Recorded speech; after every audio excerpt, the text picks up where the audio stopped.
Hello दोस्तों, स्वागत है आप सभी का फिर से जेपी कैंपस में। तो कैसे आप लोग? उम्मीद है आप लोग बहुत ही अच्छे होंगे और अच्छे ही रहिए, है ना। ख़राब रहने की ज़रूरत क्या है? क्या मतलब हम लोग स्टूडेंट लाइफ है, तो स्टूडेंट में क्या दिक्कत होनी चाहिए? हमें थोड़ी ना बीवी को संभालना होता है। जिसको बीवी को संभालना होता है वो जाने, है ना। चलिए देखिए, तो हमारा कहने का सेंस ये है कि अगर आप अभी तक परसेंटेज में कुछ नहीं पढ़े हैं, है ना, कुछ भी नहीं जानते हैं, जीरो लेवल से सीखना चाह रहे हैं, तो आप हमारे परसेंटेज वीडियो का फर्स्ट लेक्चर से देखते आइए। उसके बाद ही ये फोर्थ लेक्चर देखिए, तभी आपको समझ में आएगा। हमारा यही आपसे एडवाइस रहेगा। बाद बाकी आपका क्या विचार है वो आप जानिए। देखिए, आज का जो सुविचार है वो क्या है कि दुनिया विरोध करे तो परेशान मत होना। अरे भाई साहब, दुनिया विरोध करे तो परेशान मत होना। लोग उसी पेड़ पर पत्थर मारते हैं जिस पर फल उगाते हैं। ठीक है, बात समझ में आ रही होगी।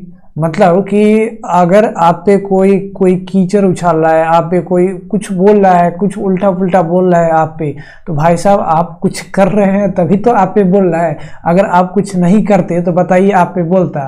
तो आप कुछ कर रहे हैं, मतलब कुछ ऐसा भी इंसान होता है जो कुछ नहीं करता है डर के मारे कि लोग क्या कहेंगे, है ना, लोग क्या कहेंगे। अब भाई साहब आप कीजिए। अरे लोग क्या कहेंगे, क्या दिक्कत है? उनको कहने का उनका काम है, कहेंगे, बस बात खत्म, है ना। लोग क्या कहेंगे हम सोच लेंगे तो फिर हम क्या करेंगे। ठीक है, देखिए बेसिक कॉन्सेप्ट्स की बात करें तो मैंने बेसिक कॉन्सेप्ट्स की चर्चा मैंने फर्स्ट सेशन से ही करते आया है। तो जितना भी परसेंटेज का जो मीनिंग होता है, परसेंटेज का मेजर वैल्यू क्या होता है, परसेंटेज का यूज़ लगभग हर एक अरिथमेटिक सेशन में किया जाता है, इस चीज़ को मैंने बताया था।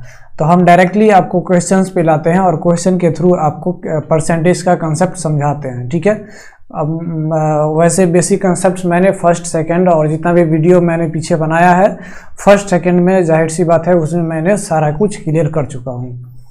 तो देखिए, हमारा फर्स्ट क्वेश्चन है, कह रहा है कि two numbers are respectively 20% and 50% more than a third number. यानी दो नंबर जो है, दो नंबर वो थर्ड नंबर से भी 20% और 50% ज़्यादा है। मतलब कोई दो नंबर है ना, और एक तीसरा नंबर है। तो यहाँ पर कहता है कि जो दो नंबर है ना, उसमें से एक 20% और एक 50% किससे ज़्यादा है? तो थर्ड नंबर से ज़्यादा है ना। तो कह रहा है कि then the ratio of the two numbers is, है ना। तो दोनों नंबर्स का रेशियो क्या होगा आपको ये बताना है। तो देखिए भाई साहब, हम बात करें तो यहाँ पे कह रहा है कि तीसरा नंबर है, यानी यहाँ पे दो नंबर्स है और तीसरा नंबर से 20 और 50% ज़्यादा है। तो हम सीधी बात यहाँ पे करें कि कोई तीसरा नंबर मान लेते हैं, थर्ड नंबर हम मान लेते हैं क्या? थर्ड नंबर हम मानते हैं क्या? 100। समझ में आया, है ना, 100। अब ये थर्ड नंबर को 100 मान लिए, तो उसमें से दो नंबर्स, एक 20% ज़्यादा है और एक 25% ज़्यादा है कि नहीं। तो 100 मान लिए तो फर्स्ट जो नंबर हो जाएगा वो 20% ज़्यादा है ना, 20% ज़्यादा है। तो 20% ज़्यादा है तो ये क्या हो जाएगा? 120 हो जाएगा। मतलब 100 का 20% 20, आप 20 में जोड़ देंगे तो 120। अब उसी तरह यहाँ पे कह रहा है कि दूसरा नंबर जो है ना, वो दूसरा नंबर वो 50% ज़्यादा है। मतलब 100 का 50% हो जाएगा 50, और 100 में 50 जोड़ेंगे तो कितना हो जाएगा? 150, यानी 150 हो जाएगा। तो एक नंबर हमारा हो गया, फर्स्ट नंबर 120 और दूसरा हो गया 150। देखिए एकदम आसान भाषा में समझिए। तो कह रहा है कि then the ratio of the two numbers is, है ना, वो दोनों नंबर्स का रेशियो निकालिए। तो नंबर भाई साहब, तो फर्स्ट नंबर ये आया, सेकेंड नंबर ये आया, हाँ या ना। तो इसी का तो रेशियो निकालना है, 120 और 150 का। तो ये ये कट गया, फिर इसको हम 3 से काटेंगे तो 4 तिया 12 और ये 5 तिया 15, यानी हमारा जो रेशियो आएगा वो 4:5 आएगा, है ना, 4:5। और फिर 4:5 सी नंबर हमारा आंसर है ना। एकदम बेसिक कंसेप्ट के साथ समझिए, आपको जरा सा भी दिमाग पे प्रेशर नहीं डालना है। ठीक है, और एकदम बेहतरीन क्वेश्चंस के साथ हम सेशन को अटेंड करते हैं, तो आप हमारे वीडियो के लास्ट तक बने रहिए। ठीक है, देखिए दूसरा क्वेश्चन है, कह रहे कि आउट ऑफ टू नंबर्स, दो संख्याओं में से, है ना, out of two numbers 40% of the greater number is equals to 60% of the smaller number. देखिए कोई दो नंबर है ना, पता नहीं है कौन सा नंबर है, हमें क्या पता, यहाँ तो क्वेश्चन कह रहा है, तो जो क्वेश्चन कह रहा है वही करेंगे। कह रहा है कि 40% of the greater numbers is equals to 60% of the smaller number. तो कोई दो नंबर हम मान लेते हैं, एक मान लेते हैं ए और एक मान लेते हैं बी, लेकिन हम ये भी मान लेते हैं कि ए जो है वो बड़ा है किससे, बी से, ठीक है। तो कह रहा है 40% ऑफ ग्रेटर नंबर, यानी 40% किसका, तो ग्रेटर नंबर का, है ना, ग्रेटर तो ए है, is equals to 60% of the smaller number, यानी स्मॉलर नंबर के कितना के बराबर है, तो 60% के बराबर है, और स्मॉलर नंबर क्या माने हैं, तो बी, है ना, एकदम सिंपल। तो हम इसको कर सकते हैं 40/100 इंटू ए इक्वल्स टू हम कर सकते हैं 60/100 और इंटू बी, हाँ या ना। अब ये 100 से 100 कट गया, ये 0 से 0 कट गया, ये 2 2 जा 4 और ये 2 3 जा 2 3 6, यानी यहाँ पे हमारा आया 2a बराबर 3b। अब यहाँ से a और बाई b निकालेंगे ना, a बाई b, तो a बाई b हमारा कितना आएगा, तो 3/2 आ जाएगा। भाई साहब समझ में आया, यानी a का वैल्यू 3 है तो b का वैल्यू कितना है, 2 है ना। अब कह रहा है कि if the sum of the numbers is, है ना, if the sum of the numbers is 150, है ना, जो नंबर्स का जो सम है ना वो कितना है, तो 150 है। तो देखिए हमारा एक नंबर 3 है और दूसरा नंबर क्या है, 2 है। तो अगर हम इस 3 + 2 करें तो कितना हो जाएगा, 5, है ना, तो सम आ गया 5। लेकिन ये सम कितना है, तो 150, तो हम इस 5 को क्या 150 के बराबर कर सकते हैं, यानी ये 5 रिप्रेजेंट कर रहा है 150 को, तो 1 रिप्रेजेंट करेगा 150/5, यानी ये कट जाएगा और कितना आएगा आपको, 30 आएगा।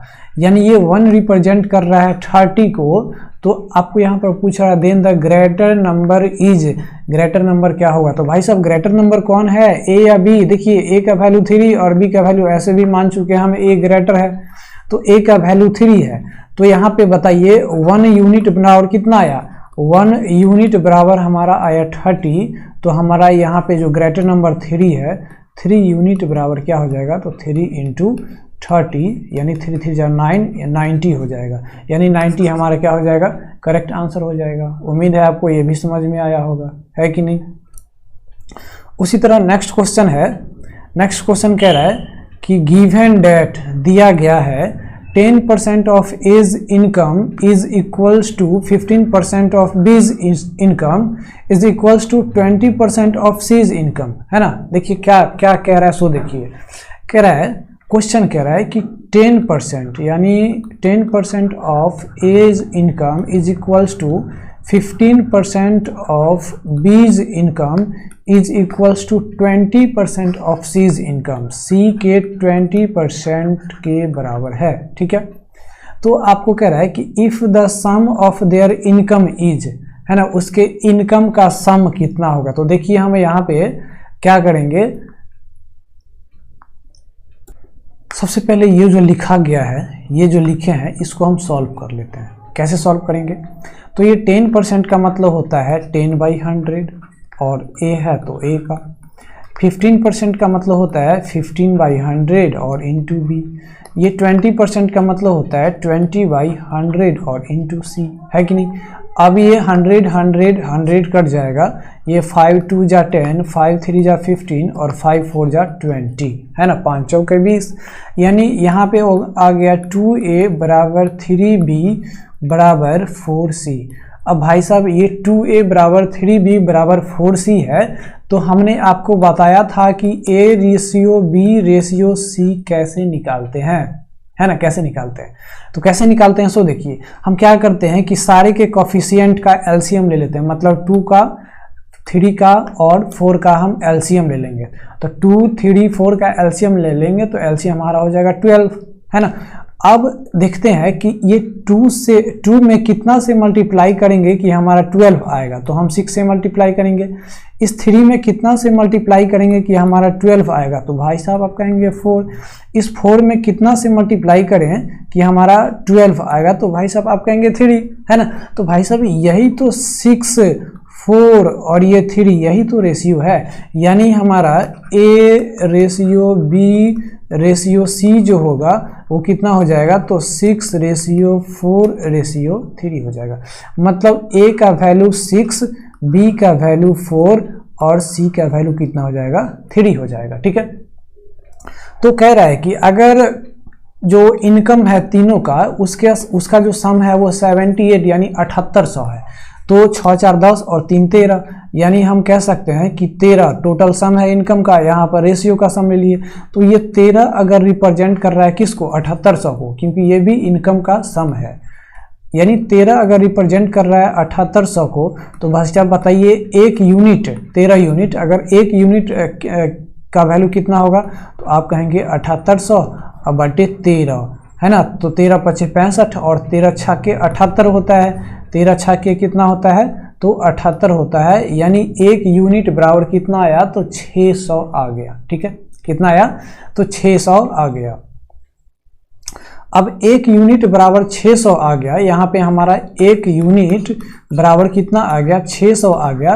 तो हमारा यहाँ पे कह रहा है कि देन बीज इनकम इज, यानी बी का इनकम क्या होगा। तो भाई साहब आप देख लीजिए बी का रेशियो क्या है, तो बी का रेशियो 4 है। तो हम देख लेंगे कि यहाँ पर अगर एक यूनिट बराबर हमारा आया 600, तो बी का रेशियो 4 है, तो 4 यूनिट बराबर क्या होगा, तो 4 इंटू कितना हो जाएगा, 600 हो जाएगा। अब 4 इंटू 600 करेंगे तो क्या होगा, तो 6 चौके 24 और 2400 हो जाएगा, है ना। तो 2400 देखिए तो रुपीज़ है ना, आंसर सी, यानी सी हमारा करेक्ट आंसर हो जाएगा। ठीक है, उम्मीद है आपको ये समझ में आया होगा। अगर आपको सेशन अच्छा लग रहा है तो आप वीडियो को लाइक और चैनल को सब्सक्राइब जरूर करिए और अपने दोस्तों को भी बताइए, बेहतरीन कंसेप्ट्स के साथ इस चैनल पे मिलता है। ठीक है, अगर हम आगे की ओर बढ़ें तो नेक्स्ट क्वेश्चन मेरे भाई कह रहा है, देखिए मेरे भाई कह रहा है यहाँ पे क्वेश्चन नंबर 4 कि इफ़ राजूज सैलरी, अगर राजू का salary, if Raju's salary is 25% more than Pankaj salary.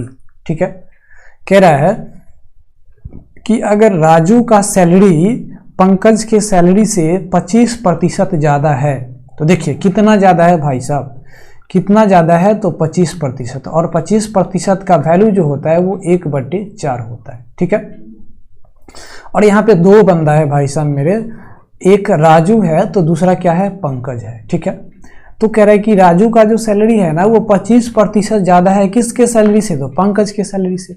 यानी पंकज का सैलरी जो है अगर वो 4 है, मैंने बताया था कि 4 का 25% कितना होता है, 1 होता है। तो अगर मान लेते हैं कि पंकज का सैलरी 4 है, पंकज का सैलरी 4 है, तो उससे 25% ज़्यादा किसका है, तो राजू का सैलरी है। तो 4 का 25% कितना होता है भाई साहब, तो 4 का 25% आप कहेंगे 1 होता है। तो यानी 4 + 1 यानी राजू का कितना सैलरी होगा, तो 5 होगा, है कि नहीं, एकदम सिंपल।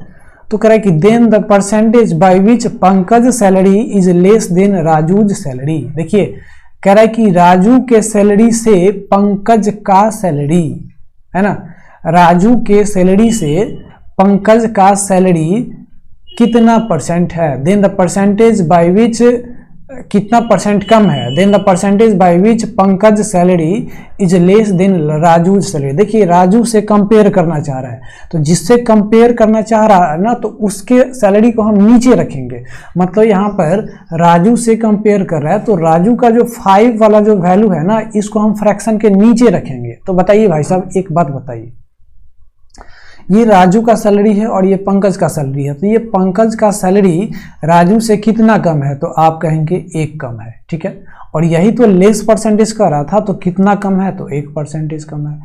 अब यहाँ पर आपको बाई में 4 लिखेंगे या 5 लिखेंगे, तो मेरे भाई यहाँ पे कह रहा था कि राजू के सैलरी से, है ना, राजू के सैलरी से, तो हम राजू का वैल्यू रखेंगे।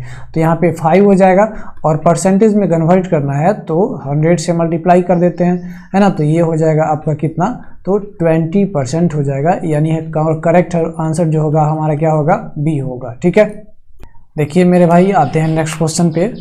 नेक्स्ट क्वेश्चन कह रहा है, क्वेश्चन नंबर 5 कह रहा है कि an interval of 3 hour 40 minute, है ना, एक टाइम इंटरवल है 3 आवर 40 मिनट, है ना। भाई साहब ध्यान से सुनिएगा, तो क्या है भाई साहब, तो एक इंटरवल है 3 hour 40 minute, an interval of 3 hour 40 minute is wrongly estimated as 3 hour 40.55 minute. देखिए, हालांकि वैसे तो टाइम जो होता है, मिनट जो होता है वो फ्रैक्शन में नहीं होता है, डेसिमल में नहीं होता है, लेकिन यहाँ पे दिया हुआ है तो हमें क्वेश्चन बनाना है, तो क्वेश्चन के साथ हमें छेड़खानी नहीं करनी है। देखिए, कह रहा है कि एक टाइम इंटरवल, जो समय का जो दौरान था 3 घंटा 40 मिनट, उसको गलती से कितना एस्टिमेट कर लिया गया, कितना आंकड़ा लगा लिया गया, तो 3 घंटा 45.5 मिनट लगा लिया गया।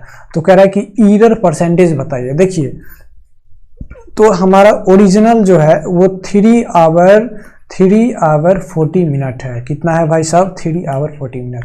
इसको अगर हम टोटली मिनट में कन्वर्ट करें तो 3 गुने 60 है ना, तो 3 गुने 60 तो कितना हो जाएगा? 6 18 और 40 कितना हो जाएगा? 180 और 40 कितना हो जाएगा? तो 220 मिनट हो जाएगा। ठीक है, तो ये हमारा ओरिजिनल टाइम ड्यूरेशन था, लेकिन गलती से वो क्या किया कि 3 घंटा 45.5 मिनट मेजर कर लिया।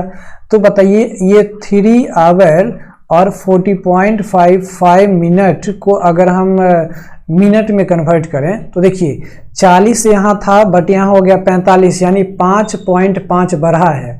तो यहाँ पे 220 मिनट था तो 225.5 मिनट हो जाएगा, यानी 5.5 बढ़ जाएगा। ठीक है, तो मेरे भाई बताइए कि ये ओरिजिनल था हमारा 220 और वो गलती से क्या किया कि 225.5 मेजर कर लिया। तो बताइए कितना बढ़ा, कितना बढ़ा? तो भाई साहब आप कहेंगे ये 220 है और ये 225.5 है, तो यहाँ पे बढ़ गया 5.5, यानी 5.5 मिनट बढ़ा है, इतना ही तो बढ़ा है। तो आपसे पूछ रहा है कि एरर परसेंटेज क्या है, एरर परसेंटेज। तो भाई साहब एरर कितना है? एरर कितना है? तो 5.5 है, और हमारा ओरिजिनल कितना है? तो 220 है। आप गलती से इसको मत रख दीजिएगा, अब परसेंटेज में कन्वर्ट करना है तो हम 100 से मल्टीप्लाई कर देंगे। इसको जब हम सॉल्व करेंगे तो ये कट जाएगा, ये कट जाएगा। अब ये 5.5 है तो हम 10 को नीचे ले आते हैं, तो 22 गुने 10, ये भी गुने 10 हो जाएगा, तो ये इससे कट जाएगा, ये हो जाएगा आपका 5/2 हो जाएगा, 5/2 परसेंटेज। और बताइए ये 5/2 को परसेंटेज क्या मेरे भाई 2.5 नहीं लिख सकते हैं? अरे भाई साहब क्या 2.5 नहीं लिख सकते हैं?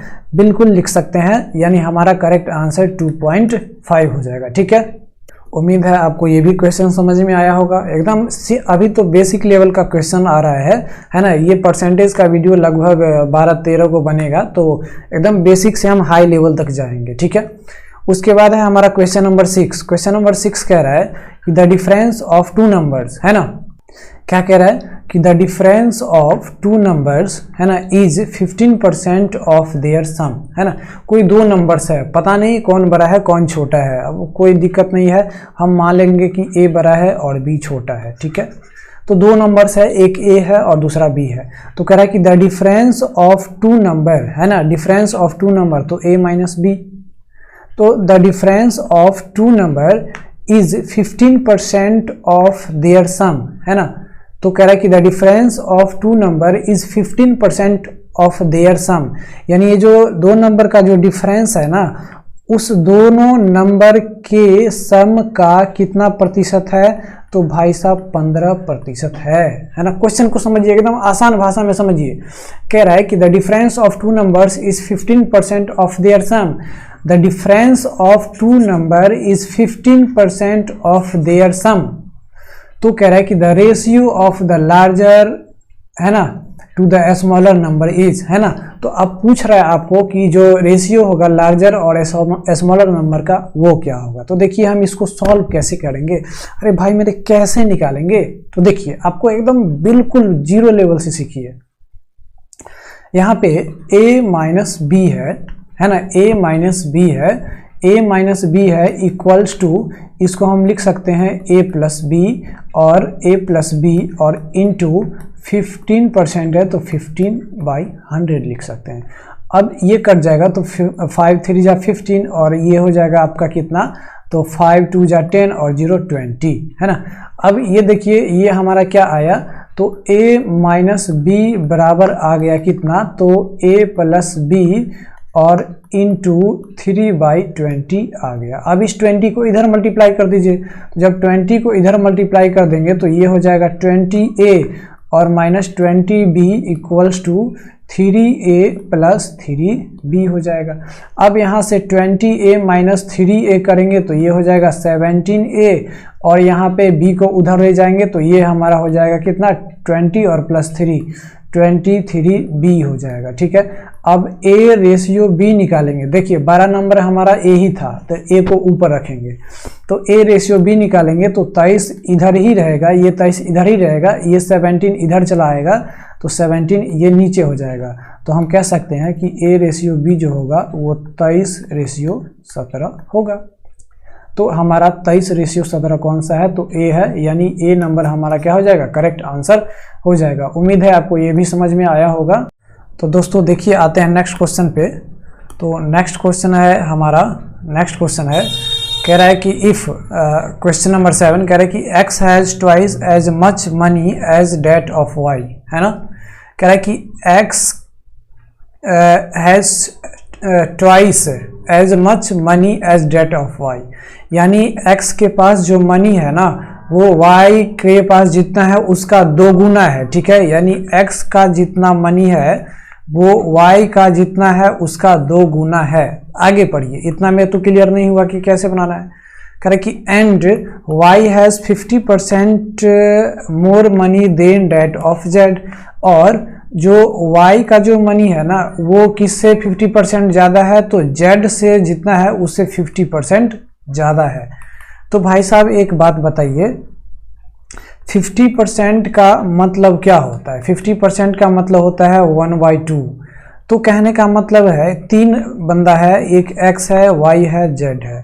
तो ये 50%, ये जो y का जो y के पास जो मनी है वो z से 50% ज़्यादा है, और 50% का मतलब होता है 1/2, है ना। इसका मतलब ये है कि अगर z के पास 2 यानी 2 यूनिट है, 2 रुपया है, तो उसका 50% 1 होता है ना। तो उससे 1 ज़्यादा, मतलब 2 z के पास 2 है और 2 का 50% 1 होता है, तो 2 + 1 3 हो जाएगा, यानी y के पास कितना होगा, तो 3 होगा, है कि नहीं।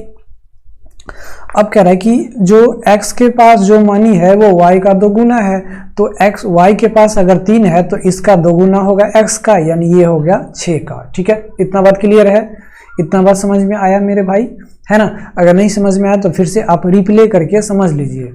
उसके बाद कह रहा है कि if the average money of all of them is 110, कह रहा है कि जितना भी ये 3 गो इसमें है ना उस सब का एवरेज मनी अगर 110 है, तो मेरे भाई x का है 6, y का है 3 और z का है 2, इस सब का निकालेंगे तो 6 + 3 + 2 यानी 6 × 5 = 11 हो जाएगा। और ये हो गया टोटल मनी। इसका जब एवरेज निकालेंगे तो 11/3 करेंगे, और यही 11/3 जो है वो कितना को रिप्रेजेंट कर रहा है, तो 110 को रिप्रेजेंट कर रहा है। तो मेरे भाई कितना को रिप्रेजेंट कर रहा है, तो 110 को रिप्रेजेंट कर रहा है। अब बताइए 11/3 को रिप्रेजेंट कर रहा है 110, यानी 11/3 110 को रिप्रेजेंट कर रहा है, तो 1 यूनिट किसको रिप्रेजेंट करेगा, तो आप कहेंगे 1110 गुने 3 बटे 11, 11 से 11 कट गया, यानी ये हो जाएगा 30। कितना हो जाएगा, 30। तो आप कहेंगे कि 1 यूनिट जो है ना वो 30 को रिप्रेजेंट कर रहा है सिंपली। तो यहाँ पर पूछ रहा है कि then the money which x has, है ना। तो बताइए कि x के पास कितना मनी है, x के पास कितना मनी है। देखिए तो x का वैल्यू कितना था, रेशियो कितना था, 6। तो 1 यूनिट अगर 30 को रिप्रेजेंट करता है, तो मेरे भाई बताइए 1 यूनिट अगर 30 को रिप्रेजेंट कर रहा है तो 6 यूनिट कितना को रिप्रेजेंट करेगा, तो आप कहेंगे 6 × 30 कर देंगे तो 6×3 = 18, यानी 180 को रिप्रेजेंट करेगा, यानी आपका करेक्ट आंसर क्या हो जाएगा, डी हो जाएगा। ठीक है, चलिए भाई साहब आते हैं नेक्स्ट क्वेश्चन पे। Question number 8। देखिए ये क्वेश्चन वेरी इंपॉर्टेंट है, वेरी वेरी इंपॉर्टेंट है ना, ये क्वेश्चन इंपॉर्टेंट है। क्वेश्चन कह रहा है कि A and B are 2 fixed points 5 centimetre apart. देखिए हम क्या करते हैं कि एक पॉइंट यहाँ पे है A और एक पॉइंट यहाँ पे है B, और ये जो दोनों पॉइंट है ना वो कितना डिस्टेंस पे है, तो भाई साहब आप कहेंगे कि ये दोनों पॉइंट जो है वो 5 सेंटीमीटर अपार्ट पे है। कितना सेंटीमीटर अपार्ट पे है? 5 सेंटीमीटर अपार्ट पे। अब आगे क्या कह रहा है? आगे कह रहा है कि and C is a point on AB such that AC is 3 centimetre. कह रहा है कि C जो है वो AB पे है ना, AB पे है, और AC जो बन रहा है वो कितना बन रहा है? तो 3 सेंटीमीटर, मतलब 5 सेंटीमीटर टोटल है। तो कहने का मतलब C कहीं ना कहीं यहाँ पे होगा, है कि नहीं? और AC जो बन रहा है वो AC टोटल कितना बन रहा है भाई साहब? तो कहेंगे आप 3 centimetre given according to data. ठीक है, तो बताइए ये हमारा कितना हो जाएगा? CB कितना हो जाएगा? तो 2 सेंटीमीटर हो जाएगा, है कि नहीं? क्योंकि टोटल तो 5 ही है। तो अब क्या कह रहा है? आगे कह रहा है कि if the length of AC is increase by 6%, है ना। कह रहा है कि ये जो AC का जो लेंथ है ना, AC का जो लेंथ है ये 3 सेंटीमीटर, अगर इसको 6% से बढ़ा दिया जाता है, कितना परसेंट से? तो 6% से बढ़ा दिया जाता है। सपोज मान लीजिए यहाँ पे आ जाता है 6% बढ़ा दिया जाता है, तो बताइए कि ये जो BC हुआ, ये BC हुआ, BC तो यहाँ पे आ जाएगा, तो ये जो BC हुआ तो BC में कितने परसेंटेज की कमी आएगी? नहीं, तो आप एकदम सीधा दिमाग लगाएंगे कि अरे मेरे भाई क्या बात कर रहे हो, यहाँ पे ये AC को अगर 6% बढ़ाएगा तो जाहिर सी बात है ना कि BC जो है वो 6% कमेगा, है कि नहीं? लेकिन ऐसा नहीं है, बिल्कुल नहीं है। देखिए हम आपको एक एग्जांपल देते हैं। जैसे मान लीजिए हमारे पास 10 केजी चीनी है। क्या है? 10 केजी चीनी है। अब यहाँ पे 2 बंदा, एक बंदी आई, एक कौन आई? तो एक आई रश्मि, है ना, किसी का नाम है रश्मि, और एक आया कौन? तो राजू आया। ठीक है, राजू आया। ठीक है, अब इसको हम दे दिए कितना? तो इसको हम दे दिए कितना? तो इसको हम दे दिए, तो रश्मि को हम दे दिए 3 केजी। ठीक है, 3 केजी, और इस राजू को दे दिए हम 4 केजी। तो रश्मि कहते हैं ओ भाई साहब, मेरे भाई ऐसे मत कीजिए प्लीज़, आप मेरे को 1 केजी ज़्यादा बढ़ा दीजिए, है ना। तो रश्मि कहती है प्लीज़ प्लीज़ करके कि आप जो 3 केजी दिए हैं दुकानदार साहब, वो हमको 1 केजी और बढ़ा दीजिए, यानी आप हमको कितना कर दीजिए? तो 4 केजी कर दीजिए। ठीक है, 4 केजी कर दीजिए। तो आप मेरे भाई साहब बताइए कि ये दुकानदार के पास या फिर मेरे पास जो 10 केजी चावल है ना, तो 10 केजी चावल में से ही ना इस रश्मि को जो 3 केजी दिए थे, तो उसी में से ना हम 1 केजी हम बढ़ा के हम क्या करेंगे? इस रश्मि को देंगे 4 केजी। तो अगर इस राजू को 7 केजी दे रहे थे और रश्मि को 3 केजी दे रहे थे, लेकिन रश्मि प्लीज़ प्लीज़ करके कहती है कि हमको 4 केजी दीजिए, इसका मतलब है कि राजू को अब 6 केजी ही देना पड़ेगा, है ना। कितना देना पड़ेगा? तो 6 केजी ही देना पड़ेगा। तो मेरे भाई आप एक बात बताइए, रश्मि का 1 केजी बढ़ गया, 1 केजी बढ़ गया, तो अगर हम इसका इंक्रीज परसेंटेज निकालेंगे तो एक ओरिजिनल इसको कितना दे रहे थे? तो 3 केजी, गुने 100 करेंगे तो ये जो आ जाएगा वो 33 सही 1/3% आ जाएगा रश्मि का, है ना। रश्मि का इतना परसेंटेज, तो आप कहेंगे कि जितना रश्मि का बढ़ा उतना ही राजू का भी कमा होगा, यानी राजू का अगर हम परसेंटेज निकालेंगे, राजू को घट गया है 1 केजी से घट गया है, तो राजू का निकालेंगे तो राजू का भी 33 सही 1/3% आना चाहिए, क्योंकि इतना जिधर देखिए अमाउंट फिक्स है, तो जितना हम इधर बढ़ा रहे हैं उतना ही राजू का भी कमेगा, है ना। आप ऐसा कहेंगे, लेकिन भाई साहब इसमें आप निकाल के देख लीजिए, क्या 33 सही 1/3% क्या राजू का भी कम हो रहा है? तो राजू का कितना कम हो रहा है? तो 1 कम हो रहा है, और इसका ओरिजिनल वैल्यू क्या था? 7 था, अगुने हम क्या करेंगे? 100 करेंगे। तो भाई साहब बताइए ये परसेंटेज कभी भी 33 सही 1/3% होगा? नहीं होगा। तो भाई साहब एक चीज आपको यहाँ पे क्या समझ में आया, आप ध्यान में रखिएगा कि अगर हमारे पास फिक्स अमाउंट है, हमारे पास क्या है? फिक्स अमाउंट है ना, तो उसमें से अगर हम एक को बढ़ा देते हैं और दूसरे को हम घटा देते हैं, तो सिर्फ अमाउंट में, मतलब सिर्फ अमाउंट में सेम चेंजेस आएगा, मतलब अमाउंट कहने का मतलब इधर में रश्मि को 1 kg बढ़ गया तो इधर में राजू को 1 kg घट गया। अगर इधर में हम रश्मि को 2 kg बढ़ाते तो इधर में राजू का कितना kg घट जाता, तो 2 kg घट जाता। लेकिन परसेंटेज वैल्यू कभी भी सेम नहीं होगा, परसेंटेज वैल्यू हमेशा चेंज होगा। तो अमाउंट सेम होगा लेकिन परसेंटेज वैल्यू कभी भी चेंज नहीं होगा। उम्मीद है आपको ये समझ में आया होगा। तो सेम कंसेप्ट है यहाँ पे, सेम कंसेप्ट है यहाँ पे। ऐसा नहीं कि यहाँ पे AC जो है वो 6% अगर बढ़ा देंगे तो ये BC का जो डिस्टेंस है वो 6% कम हो जाएगा। जी नहीं, बिल्कुल नहीं। तो आप कहेंगे भाई साहब इतना तो आप कह दिए लेकिन निकालेंगे कैसे मेरे भाई? देखिए मेरे भाई, यहाँ पे कह रहा है कि A को जब 6% बढ़ा दिया जाता है, कितना परसेंट? 6% बढ़ा दिया जाता है ना। तो A को जब 6% बढ़ा दिया जाता है तो यहाँ पर जो AC है ना, एक मिनट। तो मेरे भाई यहाँ पे क्या कह रहा है कि AC को 6% बढ़ा दिया जाता है।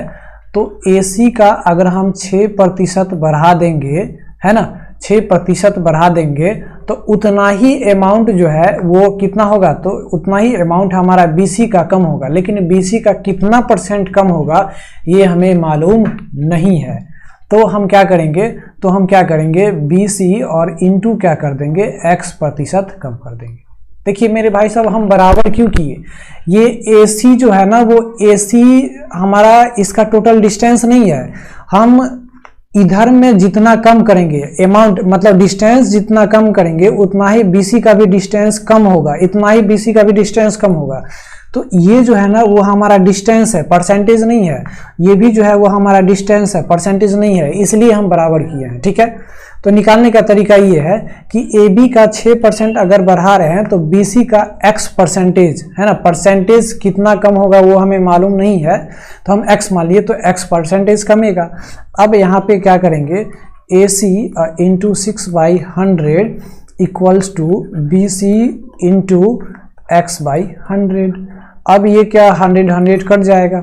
अब यहाँ पे आप कहेंगे कि AC का वैल्यू कितना था, तो भाई साहब AC यहाँ पे ओरिजिनल वैल्यू कितना है, तो 3 है। AC का ओरिजिनल वैल्यू 3 है और CB जो है वो उसका ओरिजिनल डिस्टेंस कितना है, तो 2 है। तो यहाँ पे आप रख दीजिए, आप AC के जगह पे रख दीजिए यहाँ पे क्या 3 और इंटू 6 इक्वल्स टू BC का वैल्यू कितना है, तो 2 है, तो 2 और इंटू X कर दीजिए। ठीक है, तो यहाँ पे क्या हो जाएगा, आपका X का वैल्यू निकालेंगे तो 3 इंटू 6 और बाई क्या हो जाएगा, 2 हो जाएगा, ये कट जाएगा, 3 आएगा। यानी यहाँ पे हमारा X का वैल्यू जो आएगा वो कितना आएगा, तो 3 3 जा 9% आएगा। यानी कहने का सेंस ये है कि टोटल जो BC जो कमेगा वो 9% से कमेगा। ठीक है, 9% से कमेगा। आपको क्या समझ में आया है ना? अगर समझ में आया तो आप बता दीजिए आप कमेंट बॉक्स में। तो बस आपको कंसेप्ट याद रखना है कि इस AC का इधर जितना डिस्टेंस बढ़ाएंगे उतना ही डिस्टेंस इस BC का कम होगा, लेकिन परसेंटेज वैल्यू दोनों का डिफर करेगा, है ना। ऐसा नहीं कि 6% इस AC का बढ़ाएंगे तो BC का भी 6% घट जाएगा, नहीं। तो यही चीज है, जितना डिस्टेंस इधर हम बढ़ाए उतना ही डिस्टेंस इधर भी कम होगा। तो ये हमारा क्या है, डिस्टेंस है। ये हमारा क्या है, डिस्टेंस है। ठीक है, चलिए, तो हमारा ये लास्ट क्वेश्चन था। उम्मीद है आपको समझ में आया होगा। आपको सेशन कैसा लगा आप प्लीज़ कमेंट करके ज़रूर बताइए।